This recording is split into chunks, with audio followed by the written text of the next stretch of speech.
চরণ সুগন্ধি আঘ্রাণ করিয়া আমি হইব কি উন্নত, চরণ কমল হৃদয়ে ধরিয়া আমি জুড়াব তাপিত চিত।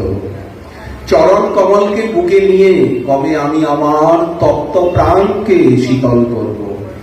সে অরুণ সুগন্ধি শনিলে অরুণ চরণ কবে বা ধোয়াব ধীরে। গোলাপ জল দিয়ে ওই চরণকে প্রক্ষালন করে দেব।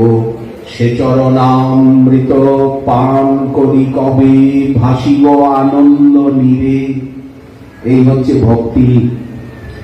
ব্রহ্মজ্ঞানে এই আনন্দ নেই, পরমাত্মার উপাসনায় এই আনন্দ নেই, কর্মমার্গে যোগ মার্গে জ্ঞান মার্গে এই আনন্দ নেই। যে আনন্দ এই পরাভক্তির মার্গে আছে। নাম রূপ গুণ লীলা ধাম পরিকর সেবার অনুশীলন। ভক্ত ভয় আদি করিতে সমাধি, বজ্র আদি তার পাশে সোহে। এই যে চরণে কতগুলো চিহ্ন, চরণে রাধারানীর চরণ তলে যে চিহ্নগুলি আছে, গোবিন্দের চরণ তলে যে চিহ্নগুলি আছে, আরো কিছু অধিক চিহ্ন এই মহাপ্রভুর চরণ তলায় শোভা পাচ্ছে। বলেন কেন? এই চিহ্নগুলো কি বলে? এই চিহ্নগুলো বলে যে আমি ভক্তকে রক্ষা করব। যে এই চরণে শরণ নেবে, এই চরণকেই তো সবসময় ধ্যান করতে হবে। ধ্যেয়ং সদা পরিভবগ্নম। এই চরণকে ধ্যান করলে আর কোনো পরাভব নেই, বিপদ নেই। অভীষ্ট দোহম, সমস্ত কামনা বাসনা পূর্ণ হবে ওই চরণকে ধ্যান করলে।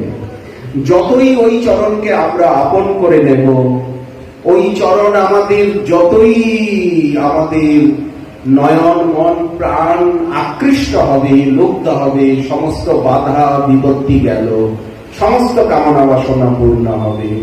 অভীষ্ট দোহম তীর্থাস্পদম। ওই চরণের থেকেই তো গঙ্গা যমুনা সরস্বতী সমস্ত তীর্থ। তাহলে কোথায় যাব? সর্বসিদ্ধি গোবিন্দ চরণ। তীর্থাস্পদম শিব বিরিঞ্চি নূতম। সমস্ত দেব দেবী ব্রহ্মা মহাদেব ওই চরণকে প্রণাম করছেন, ওই চরণকে ধ্যান করছেন। শরণ্য, জগতে কে শরণ দিতে পারে? কে শরণ্য আছেন? কে আশ্রয় দাতা আছেন? কৃতজ্ঞ সমর্থ বদান্য কে আছেন? বলেন ওই উনি ছাড়া আর কেউ নেই।